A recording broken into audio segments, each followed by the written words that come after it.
भाई मेरे को एक बात बताओ, कौन बोला कि ध्रुव राठी में टैलेंट नहीं है? जब भी वो कोई भी वीडियो अपलोड करता ना, एक मास ऑडियंस को इतना ऑफेंड कर देता ना भाई, वो गालियों पे गालियां देते हैं, इतना कुछ बोलते हैं, उससे भी इंगेजमेंट बढ़ती है।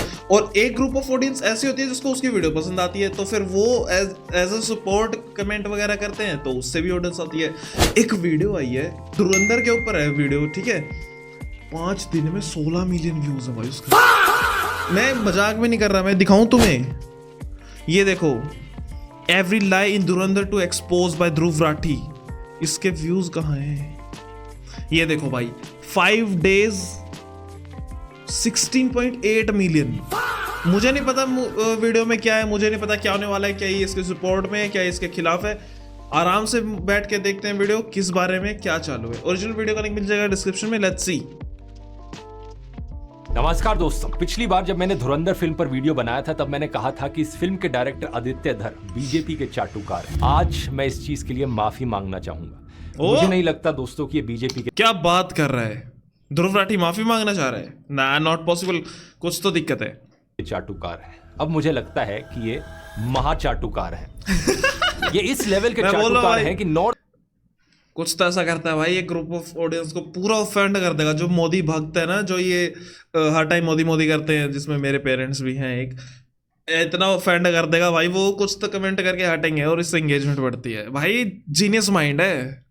कोरिया का डिक्टेटर किम जोंग उन भी जेलस फील करेगा इन्हें देखकर, सोचेगा काश मुझे भी आदित्य धर जैसा कोई मिल जाता। धुरंधर 2 कोई एंटरटेनमेंट के मकसद से बनाई गई फिल्म नहीं है, ये बीजेपी की सबसे एक्सपेंसिव इलेक्शन एडवर्टाइजमेंट है, वो भी एक इंटरवल के साथ। नॉर्मली एड्स को स्किप इलेक्शन के लिए एक एडवर्टाइजमेंट बोल दिया भाई, डायरेक्ट ही बोल दिया भाई। देश से बाहर रहने का फायदा तो होता है, किया जाता है, लेकिन इस एड को 500 रुपए देकर आप खुद थिएटर में देखने जा सकते हो। और ये मैं नहीं कह रहा हूँ, खुद बीजेपी के चीफ मिनिस्टर कह रहे हैं। आसाम के सीएम हिमंता बिस्वा शर्मा ने पब्लिकली बोला, जो लोग धुरंधर देखने जा रहे हैं वो बीजेपी को वोट करेंगे। जो धुरंधर देखने जा रहे हैं वो लोग बीजेपी को वोट डालने वाला है। अच्छा है मेरे लिए।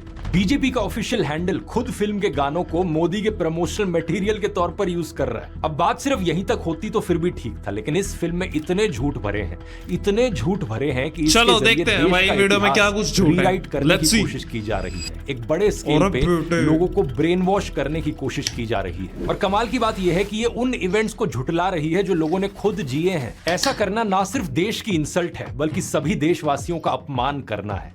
और इस सब के पीछे मकसद सिर्फ एक है, नरेंद्र मोदी की एडवर्टाइजमेंट। मतलब कंट्रोवर्शियल वीडियो होने वाली है। पता है अपने देश में ये तो कंट्रोवर्सी होनी है भाई। एक पार्टी का नाम ले दिया, बोल दिया कि ये मूवी तो सिर्फ इन्होंने अपने प्रमोशन के लिए बनाई है, खत्म भाई कहानी। ऑपोजिशन पार्टी के सपोर्टर इनको हेट देने आएंगे, और जो पार्टी के हैं वो भी हेट देंगे, या तो सपोर्ट करेंगे, जो भी करेंगे, लेकिन चलेगी तो एटलीस्ट वीडियो ही। हर अच्छी एडवर्टाइजमेंट में दोस्तों एक डिस्क्लेमर होता है, वो छोटे छोटे अक्षरों वाली लाइन जो स्क्रीन के नीचे फ्लैश होती है, जिसे कोई पढ़ता नहीं है, या फिर वो तेजी से पढ़े जाने वाली line, investment subject to market risk. Dhurandhar का डिस्क्लेमर भी कुछ ऐसा ही है। फिल्म कहती है कि एक फिक्शनल वर्क है इंस्पायर्ड बाय रियल इवेंट्स, और कहा जाता है आपसे कि any resemblance to actual persons is purely coincidental. Any similarity resembles actual persons, living or dead, organizations, event or location is coincidental। मतलब कुछ कोइंसिडेंस भी हो सकते हैं शायद। ये कहना ही अपने आप में एक साफ झूठ है। मतलब आप नरेंद्र मोदी का असली चेहरा और असली फुटेज इस्तेमाल करोगे, दाऊद इब्राहिम और बाकी गैंगस्टर्स का असली नाम यूज करोगे, और फिर कहोगे कि ये तो सब इत्तेफाक है। ऐसे तो मैं भी कह दूं ये कार्टून शेयर करके कि ये फिक्शनल वर्क है inspired by real life events, और अगर आपको किसी का भी चेहरा मिलता जुलता लग रहा है किसी से, ये सिर्फ इत्तेफाक की बात है, प्योरली कोइंसिडेंटल। असलियत में ये डिस्क्लेमर एक लीगल। मैं कुछ नहीं बोल रहा, मैं किसी पार्टी के ना सपोर्ट में हूँ ना हेट में हूँ, ठीक है? मेरे को कोई कुछ नहीं बोलेगा। अगर चाहते हो तो गालियां दे भी सकते हो। एंगेजमेंट साइक। चीट कोड है और इसी की आड़ में ऑडियंस को मैनिपुलेट किया जाता है ताकि आपको पता ही ना चल पाए कि सच्चाई कहां खत्म हुई और इमेजिनरी कहानी कहां से शुरू हुई। यहाँ लिखी गई है फ्रेश टमेटो केचप। सो ऐसा लग सकता है कि ये फ्रेश टमेटो केचप है, लेकिन अगर आप पैकेज को घुमाओ ये सिर्फ ब्रांड नेम है and does not represent it's true nature. किसी भी एड का सबसे पावरफुल टूल यही होता है, फाइन प्रिंट में छुपा हुआ झूठ। आदित्य धर ने इस इंस्पायर्ड बाय रियल इवेंट्स वाली व्हाइट वॉशिंग में इतनी एक्सपर्टीज डेवलप कर ली है कि अगर ओसामा बिन लादेन जिंदा होता और उसे अपनी पब्लिक इमेज सुधारनी होती तो आदित्य धर उसके लिए फिल्म बनाता, Osama the misunderstood philanthropist, directed by Aditya Dhar, inspired by real events, but any resemblance is purely coincidence. भाई ये थंबनेल बनाने वाली टीम कौन है भाई? क्या बढ़िया थंबनेल बनाया, देख रहे हो? ये मूवी कभी रिलीज भी नहीं हुई और प्रॉपर नाम टाइटल सारा कुछ के साथ आइडिया दे दिया भाई। The scene that has not. हर स्मार्ट एड अपना प्रोडक्ट बेचने से पहले ऑडियंस का मूड सेट करती है। परफ्यूम एड्स में रोमांटिक म्यूजिक बजता है, कार एड्स में खुली सड़कें दिखती हैं और बीजेपी की इस एड में मुसलमानों को बारबैरिक दिखाया जाता है। फिल्म के शुरू में ही एक सीन है जहां पाकिस्तान में एक सिख आदमी को फेक ब्लास्फेमी चार्जेस पर जिंदा जला दिया जाता है। मॉब जो वहां मौजूद है वो सर तन से जुदा के नारे लगा रहा होता है। पॉइंट ये नहीं है कि पाकिस्तान में असल में ऐसी घटनाएं होती हैं या नहीं, पॉइंट ये है कि अगर क्यों नहीं है, वो भी तो पॉइंट है, करनी है तो उसमें मूड सेट हिंदू मुसलमान के बीच नफरत फैला। I mean, जो इसने खुद ने बात बोली कि पॉइंट ये नहीं है कि ये चीजें होती हैं नहीं होती, भाई वो भी तो पॉइंट है नहीं। अगर ठीक है मैं नहीं बोलूंगा कुछ, लेकिन भाई वो पॉइंट है, वो भी है कर ही किया जाएगा, क्योंकि इस सीन को अगर आप फिल्म से निकाल भी देते तो उससे स्टोरी लाइन पर कोई फर्क नहीं पड़ता, कैरेक्टर डेवलपमेंट पर कोई फर्क नहीं पड़ता। ये सीन उतना ही अनइम्पॉर्टेंट है जितना फिर हेरा फेरी फिल्म में डोमिनोज पिज्जा वाला सीन। वहां पर सिर्फ उसे इस पिज्जा ब्रांड को प्रमोट करने के लिए ऐड किया गया था और यहां पर सिर्फ नफरत प्रमोट करने के लिए। साइकोलॉजी में इसे इमोशनल प्राइमिंग कहा जाता है। पहले इमोशन जनरेट करो, फिर उस इमोशन के ऊपर अपना नैरेटिव बनाओ। ये टेक्निक ऐसी है जैसे कोई हलवाई पहले आपको एक तीखी मिर्च खिलाए, इतनी तीखी कि आपकी जुबान जल जाए, फिर उसके बाद आपको मिठाई खरीदनी ही पड़ेगी क्योंकि आपका मुंह जल रहा होगा। आदित्य धर ने इसी तरीके से ऑडियंस की जुबान जला दी ताकि बाद में जो भी प्रोपेगेंडा परोसा जाए वो सीधा हजम कर ले। अब देखिए फिल्म की सबसे मजेदार प्रोपेगेंडा ट्रिक। धुरंधर 2 के विलन्स की जिम्मेदारी सिर्फ विलन बनने की नहीं है, इन बेचारों को हर सीन में मोदी की तारीफ भी करनी पड़ रही है। दाऊद इब्राहिम का कैरेक्टर कहता है जब से ये चाय वाला आया है हमारे लोगों में डर बढ़ गया है। सोच कर देखो, इंडिया का most wanted gang. The thing is मैंने अभी तक ये मूवी नहीं देखी है और मैं स्पॉयलर्स ले रहा हूँ एक तरीके से, बट ठीक है मैं ये क्योंकि ये देखने भी नहीं वाला भाई, मेरे को आई डोंट थिंक सो कि देखनी चाहिए। आप लोग बताओ कमेंट्स करके मेरे को देखनी चाहिए नहीं, ठीक है बताना मेरे को, फॉर श्योर बताना। गैंगस्टर बैठकर प्रधानमंत्री की इफेक्टिवनेस का रिव्यू दे रहा है जैसे ये वो कोई स्विगी डिलीवरी ड्राइवर हो। 5 स्टार्स, बहुत इफेक्टिव, हाईली रिकमेंडेड। वाह मोदी जी वाह। लेकिन सीरियसली ये प्रोपेगेंडा टेक्निक कितनी शातिर है इसे समझना जरूरी है। अगर फिल्म का हीरो मोदी की तारीफ करता तो उससे ज्यादा असर नहीं पड़ता, लेकिन अगर फिल्म का सबसे बड़ा विलन मोदी की तारीफ कर रहा है तो ऑडियंस अलग लेवल पर कन्विंस्ड होती है। इमेजिन करो अगर एवेंजर्स में थैनोस भाई किलस्ता तो है भाई, यू कुछ बोलो, देखो मेरे को जितना लगता है ना, कुछ बोलो ये एंटी मोदी तो है भाई। मतलब मैं किसी की साइड नहीं हूँ बट मेरे को लगता है भाई यू एंटी मोदी तो है भाई। मतलब कोई अगर हमारे प्रधानमंत्री की हल्की सी भी तारीफ कर देना इसकी जल जाती है जब अंदर तक।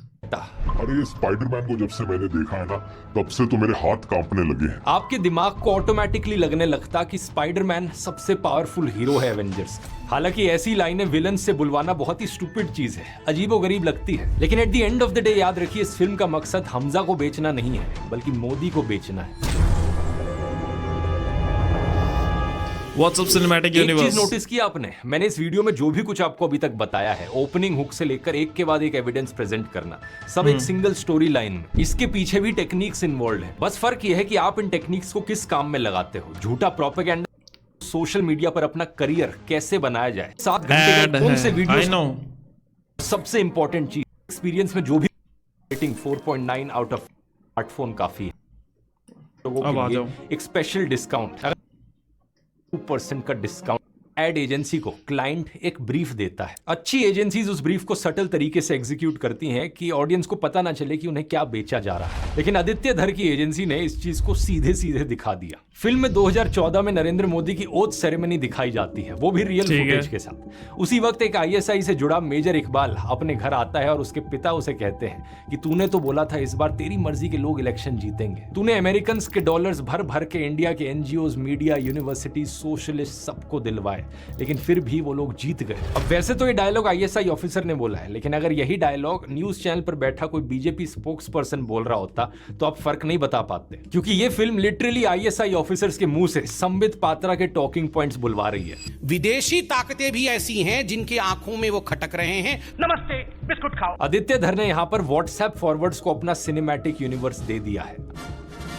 अगर फिल्म के शुरुआत में ये इंस्पायर्ड बाय रियल इवेंट्स की जगह इंस्पायर्ड बाय व्हाट्सएप फॉरवर्ड्स लिखता तो ज्यादा सच होता। इस चीज को रियलिटी से मैच करके देखो। फिल्म कहती है कि अमेरिका मोदी को प्रधानमंत्री नहीं बनने देना चाहता था, लेकिन 2014 में जिस दिन इलेक्शन रिजल्ट्स आए उसी दिन यूएस के प्रेसिडेंट बराक ओबामा ने मोदी को पर्सनली कॉल करके बधाई दी थी, व्हाइट हाउस में इन्वाइट किया था। आप कहोगे शायद इलेक्शन जीतने के बाद वो पलट गए होंगे, लेकिन ये खबर देखो, फरवरी 2014 में इलेक्शन रिजल्ट से 3 महीने पहले यूएस एम्बेसडर खुद गुजरात जाकर मोदी से मुलाकात कर रही थी। यानी अमेरिका पहले से ही मोदी के साथ काम करने की तैयारी कर रहा था। और अमेरिका तो छोड़िए, 2018 में पाकिस्तान के former ISI head lieutenant general Asad Durrani ने खुद कहा कि आईएसआई मोदी को प्रधानमंत्री के तौर पर प्रेफर करता है। ये देखो आर्टिकल में क्या लिखा है, मोदी के जीतने पर पाकिस्तान का रिएक्शन था कि it served India right. Modi अब इंडिया की इमेज और इंटरनल बैलेंस डिस्ट्रॉय करेंगे। यानी असल में आईएसआई चीफ ने कहा कि उसे मोदी पसंद है, और फिल्म में क्या दिखाया जा रहा है, ठीक इसका उल्टा। अरे बाप रे, ये तो धोती खोल रहा है।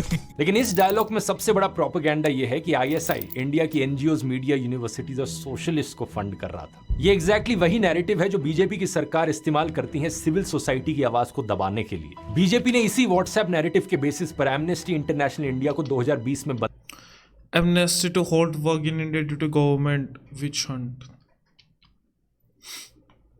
बंद कर दिया। न्यूज क्लिक के जर्नलिस्ट के घरों पर 2023 New Delhi police launched fresh raids on India journalists. में रेड्स करवाई। 2014 के बाद से 20,000 से ज्यादा एनजीओज के फॉरेन फंडिंग लाइसेंसेस कैंसिल करवाए हैं, जिनमें ग्रीन पीस इंडिया तक भी शामिल है। ये वही एनजीओज हैं जो आपकी साफ हवा के लिए आवाज उठाते हैं, अरावली हिल्स के लिए आवाज उठाते हैं, हसदेव जंगल के लिए आवाज उठाते हैं। लेकिन आदित्य धर इस लेवल का आदमी है कि इसने देश के खिलाफ जाते हुए इन सभी एनजीओज, यूनिवर्सिटीज को बदनाम किया। अरे ये तो छोड़िए, इसने सोशलिस्ट शब्द को ही आईएसआई फंडेड बता दिया, वो शब्द जो भारत के संविधान में लिखा है, इंडियन कॉन्स्टिट्यूशन के प्रीएम्बल में लिखा हुआ है।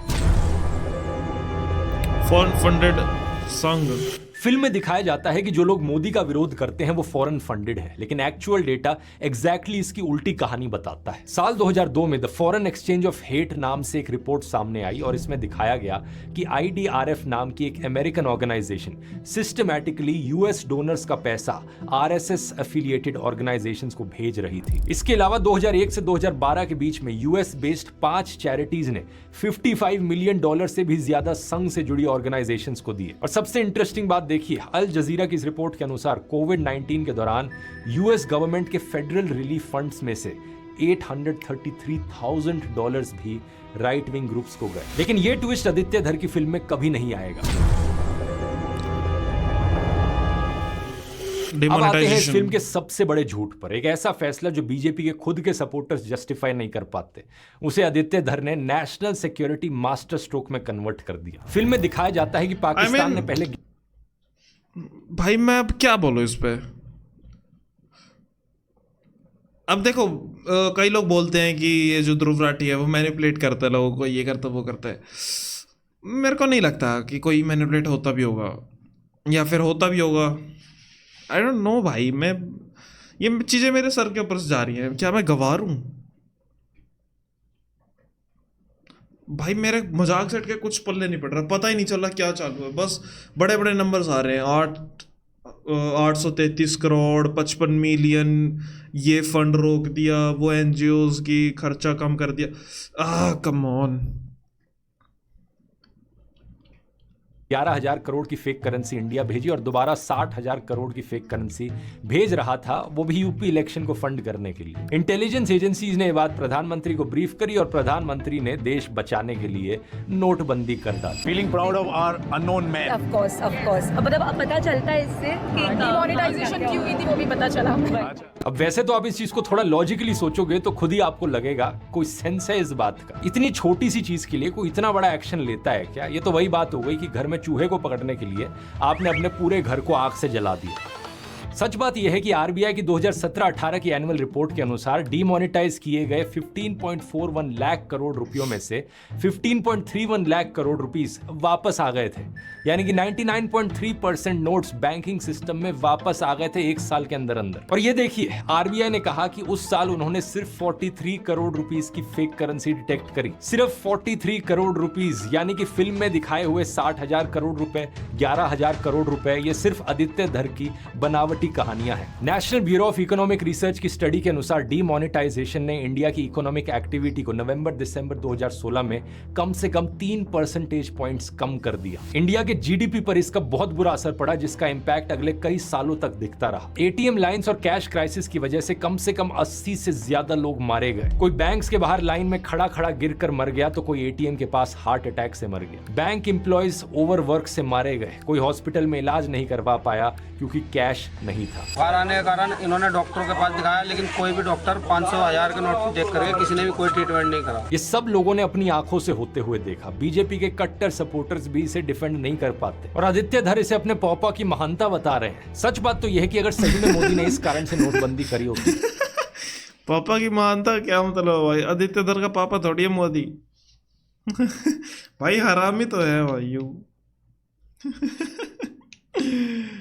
ये देखो, आंखों से होते हुए देखा। बीजेपी के कट्टर सपोर्टर्स भी इसे डिफेंड नहीं कर पाते और आदित्य धर इसे अपने पौपा की महानता बता रहे हैं। सच बात तो यह है कि अगर सही में मोदी ने इस कारण से नोटबंदी करी होती तो इसका क्रेडिट लेने सबसे पहले वो आगे खड़े होते। मतलब सोचकर देखो, जिस इंसान ने वॉर नहीं रुकवाई वो वॉर रुकवाने का क्रेडिट ले रहा है। वॉर रुकवा दी पापा। जो इंसान पुलवामा के शहीद जवानों के नाम पर वोट मांग रहा है वो इस चीज के लिए क्रेडिट ना ले, ऐसा हो सकता है क्या? मैं मेरे फर्स्ट टाइम वोटर से कहना चाहता हूं कि आपका पहला वोट पुलवामा में जो वीर शहीद हुए, उन वीर शहीदों के नाम आपका वोट समर्पित हो सकता है क्या?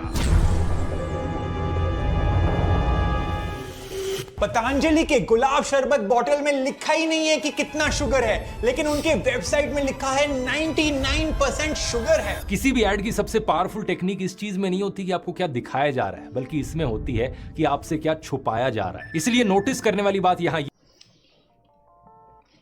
ओके, सो बेसिकली ये जो धुरंधर 2 आई है उसको बता रहे हैं कि वो एक फेक नैरेटिव है, वो सिर्फ बीजेपी का एडवर्टाइजमेंट कैंपेन है, दैट्स इट।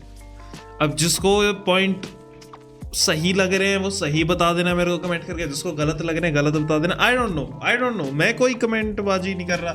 मुझे नहीं पता क्या सही है क्या गलत है, ना मैंने मूवी देखी ना मैंने ध्रुव राठी की पूरी ये वीडियो देखी।